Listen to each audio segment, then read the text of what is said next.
Yeah, that's Reynos Hayes, who's you know, just a huge help to the Hawaiian amateurs all across the board. You know, they even go to the team event, and Reynos and Kahea Hart, a big part of the amateur scene here in Hawaii, but also working for Billabong. So that was a big win for the Grommets. Most definitely. Well, let's throw our attention now into quarterfinal number 4. We've got Nathan Florence up at the moment. Well, some movement here. Nathan Florence, we know he can take a big drop on the backhand. No dramas on this one. That wave unloads. He tries to add the extras out there on the open face. A comforting way to start the heat. Deep there for a second, Ronnie. You know, it wasn't a long barrel, but in general, these barrels at pipe are not long. It's, you know, typically 2 to 3 seconds long. It's just all about how heavy the wave was. Was it square? Was it a thick, hollow wave? So that inside position, giving Ezekiel Lau that right of way, but he's way too deep on this one. The ocean's funny. It kind of ebbs and flows. The last heat was a little bit slow, so it's time to turn back on. Zeke Lau just pushing his way through the foam ball sections of that insider there, but doesn't find the exit. Good job. Here we go, live action. And it is Kaimana who picks off this one. Couple of big hits. Love that fin drift on that last section. Great control, full commitment. So hopefully the judges throw him a little bone for that. And this is Nathan Florence just setting up a small tube, just a little cover up. Just looking to find a backup, but it's maybe going to be in the 4-point range just. Well, I like the look of this wave. That swell in particular had a little more north in it, Ronnie, and that allowed the wave to be mushier. So you can see this wave is actually rippable. It's approachable. You can hit the lip. It's not going to punch back too hard. See, it's got that crumble.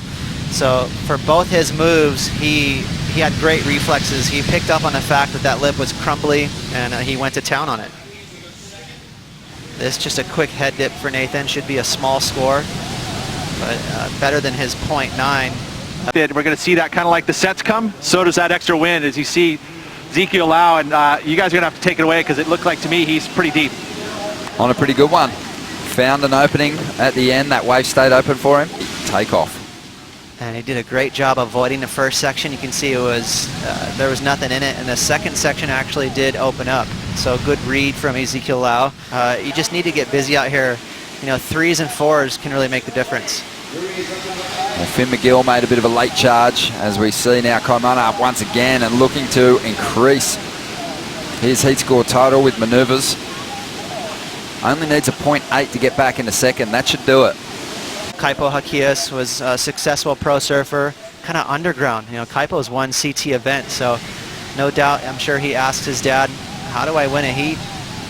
But he's from Kauai and has been a little bit quiet the last couple of years for Kaimana, but just reminded watching these last couple of waves of how hard this guy tears. You know, he's still ripping. There's not much of him, but he has great control and balance, as we see Ezekiel Lau now throwing his board vertically. Zeke needs a 3.04 to get back into second place, just over 4 minutes to go. And taking off behind is Seth Moniz. He's deep in the barrel. Can he push through this foamy section? It doesn't look like he will. Good read here from Ezekiel Lau. I think he picked up on the fact that this wave was mushy, so he went to work on his rail. 2 little backhand snaps. Vertical approach there through a lot of spray. Wow, you heard Zeke there. He got that information out the back. Well, here we go, Kaimana. He's going to go to turns once again. Goes to the corrupt flip, but can't quite stick it. Let's see what unfolds here. Zeke having a look. Uses his priority to shut it down. Let's see what this wave does. He can't get out in front of it. So now with 1 minute remaining, Kaimana might just get an opportunity here. But keep an eye on Seth too. Seth lets that one go. And this is a crucial wave. This might be his last shot at it.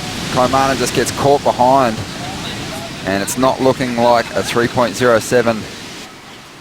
And only just putting a tiny bit of distance between himself and his nearest rival. But Nathan Florence, a stronger performance and a win.